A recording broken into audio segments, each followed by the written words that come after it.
feel really dumb running with a camera out in front of me.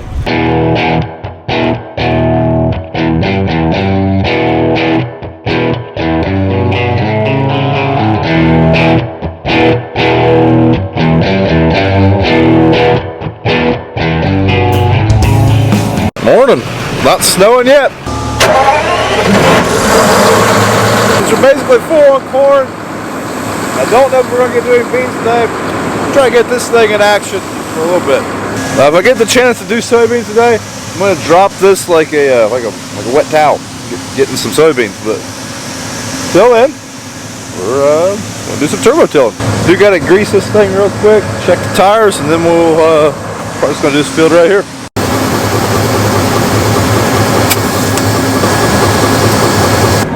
Alright, just got her greased, ready to roll. Tires are all up. So let's get going.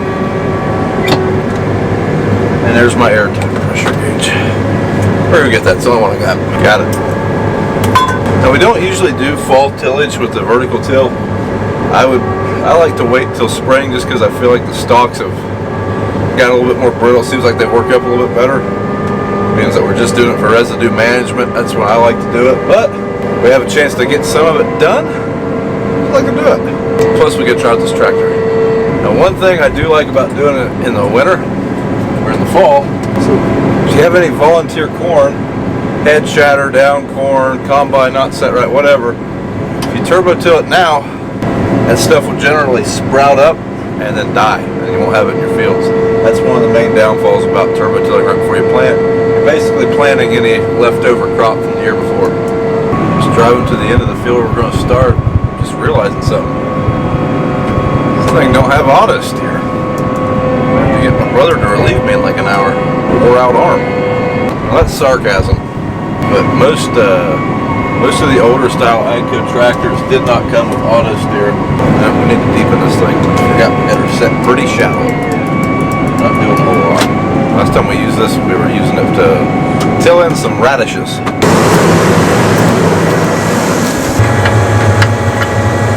Got the ponies, might as well pull it as deep as it'll go.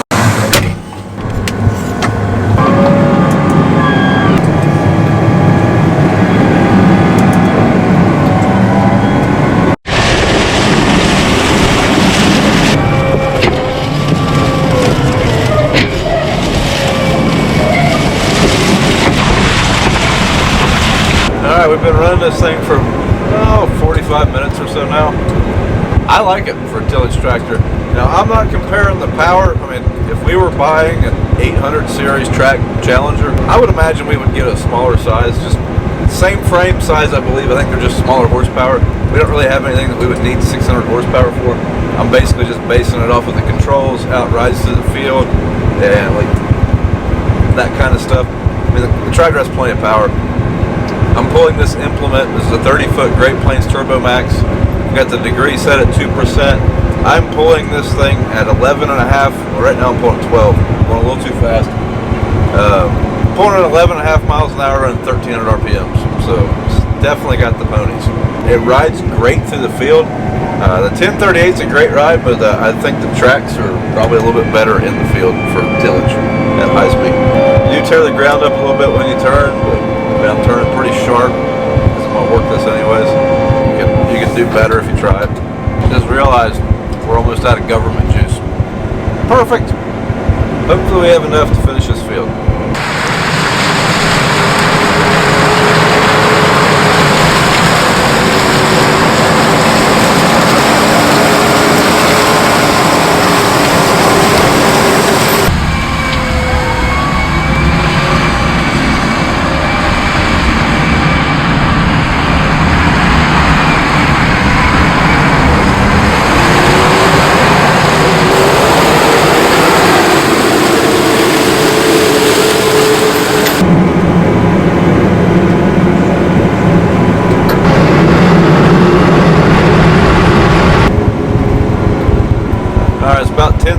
Dad's heading over to get his combine. He's going to see what the moisture is in the beans. We'll try and finish this field, and then I'll go join him. We do have to switch over. I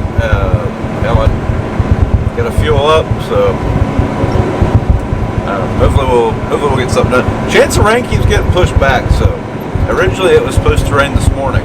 Now it's not till 5 o'clock. And that's why I don't like to schedule my day around the rain. I just go till it rains. Lunchtime. This might be a bad idea. If it doesn't rain soon, this could be a real bad idea.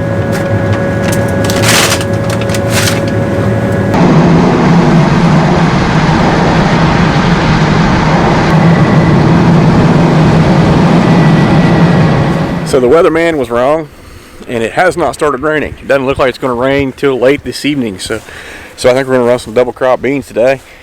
And since Brian threw me out of the 875 so he could put it on the Turbo Max, I'm stealing this guy. Payments due at the end of the month. All right. Pretty sure if I hit enough buttons, something will happen. Yeah, there's a key here someplace. Gotta have one of those. There we go.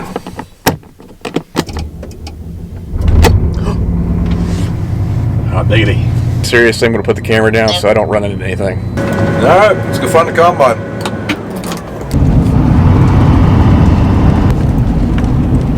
Well, Brian showed up, so it doesn't look like I'm getting to steal the combine. Back to old trusty. Combine's fueling up, so I'm gonna start switching it over, grease a couple of the short hour fittings. And I don't even remember where my bean head is. There it is. Then we'll hook up to it. Before we hook up, I'm gonna blow off the radiator. It's pretty dirty. I gotta switch my cylinder range and clean out my dust collector.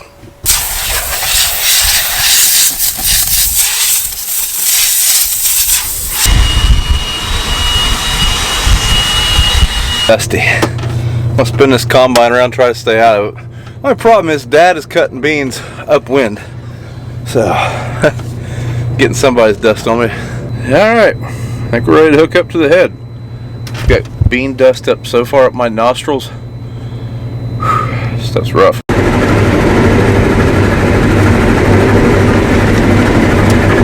We're beaning just like that. Well, we got 100 acres right here by the sheds. Hopefully we can get those. I was kind of hoping I could do those while Dad was finishing up corn, but it's kind of one of them deals where they're here, rain's coming. I mean, I'm not going to leave them here if we can get them off, so we're going to get them off of here. I don't know how many of them, I don't know how many of these acres we're going to get, but we're going to get what we can before it rains. Don't know if my yield monitor is correct or not, but it says 50 right through here. So I have to calibrate it. I'm sure that's off a little bit. I hope not. We'll see. I hooked up, my reel wasn't working, but this time I learned my lesson. Didn't have to call the man. I definitely marked that fuse that was blowing the last time. Got it in there and now it's working. I don't know why, but for whatever reason, whenever I unhook from this head, hook that corn head, it pops that accessory fuse. I do not know why. Also, I can't get my head to tilt. It's supposed to be able to tilt with the McDonald's switch and it's not. Luckily it's not bad. I'm running as low as I can get it. It doesn't look like I'm doing too bad of a job, but I would like to tilt it just a little bit. Dad's also running this field. This one's 30 acres. And we're both able to run about 4.5 to 5 miles an hour, so this should not take long to get this field out. I guess I should explain what these beans are. These are double crop soybeans. A lot of people don't raise, I guess I didn't realize, but a lot of places in the world don't raise double crop soybeans. We do in this area. We have a long enough growing season and a warm enough one that we're able to get away with it. What is, we'll plant winter wheat in October. That wheat will get harvested in June, maybe first part of July. As soon as we get that wheat off, we will immediately come in here and plant soybeans. Last year, for example, we got done with the wheat, and within 2 days, 2 or 3 days, I had all the double crops in. I think we finished on them like July 3rd or something like that. So that's what double crops are. A lot of people ask us why we do not bale straw. I mean, we raise 400 to 500 acres of wheat typically a year. We never bale the straw anymore. That's part of the reason. If we would have baled this straw, we would not have got the double crops in when we did. And the night that I finished the double crops, it rained like 3 inches. So that would have just delayed that more, plus the compaction. Although, I will say this, the prices of straw, that margin's getting tighter and tighter. So maybe at some point moving forward, we would be interested in baling the straw. But for now, it just this just works better for us. So that's why we do it. BJ and Larry, they are moving trucks around. We didn't know if we were going to need Larry, so he just got here. But once BJ gets back, we will start running the cart too, and just be a little bit more efficient. But for now, there's no cart, just 2 combines. It's not too bad. Hashtag rows of shame. If you don't know what I'm talking about, or don't follow us on Instagram, it's what they call it on the Instagram, the row of shame. Usually it's just in corn, but I'm so special I did it in soybeans with auto steer.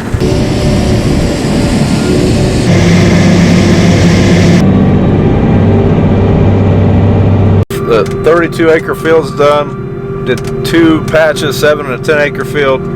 Now we're heading to this 50 acre field right in front of us. We'll see if we can't knock it out. It looks like the rain's 2 hours out with both of us running. We should be able to finish this field up okay, if nothing breaks. There's Dad way over there. That's the way that the rain's going to be coming from. Today is Veterans Day, so happy Veterans Day. You guys will be watching this a couple of days later, but what better way to celebrate Veterans Day than listen to the Jocko podcast. If you're not familiar with the Jocko podcast, brace yourselves. It's life-changing and it's awesome. Today's podcast I'm listening to is I've actually heard it before, but it's a Jocko podcast with Dakota Meyer. So, happy Veterans Day to all the veterans out there.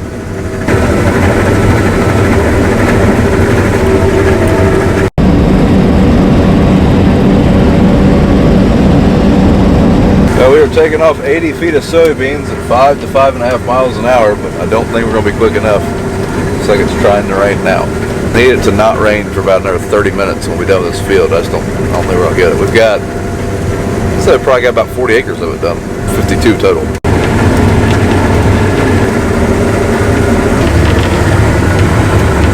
We're still going. We got about 6, 7 acres, so hopefully we can finish it.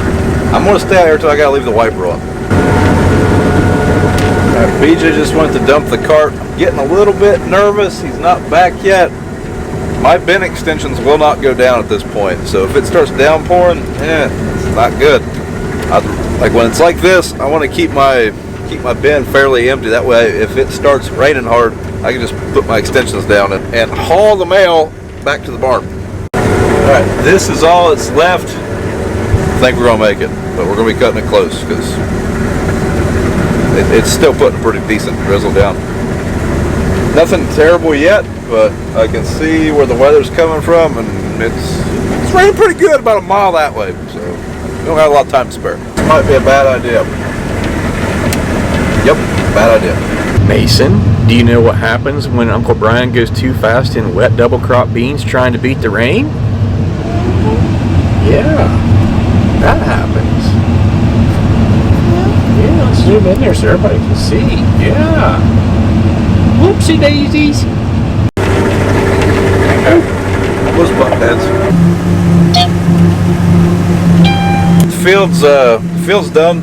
Let's get this grain in the shed, or at least tarped, because it's raining. Well, it's only 4:30. That was a quick 90 acres.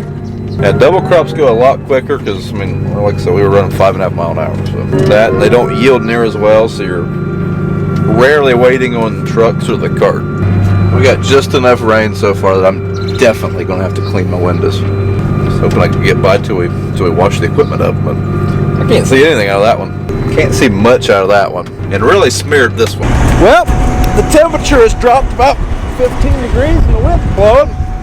Really cold rain. Get unhooked and we'll put these things up when we can help it. We put these in the barn at night.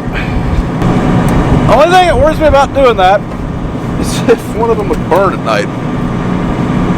That bean dust gets to smoldering or something, we didn't know it. That'd be a rough morning. Yep, there's the storm. I guess we better hurry.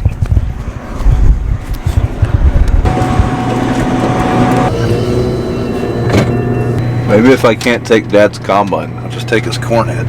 Just getting over to the bins, make sure everything's put up. The bin guys, they came, they did get the side draw on this bin, so we can move some corn out of that bin, I guess. But I don't know when the other bins are going to get hooked into the leg, so we're still kind of in the same boat. That's the tower for our loadout, though. It should be right here.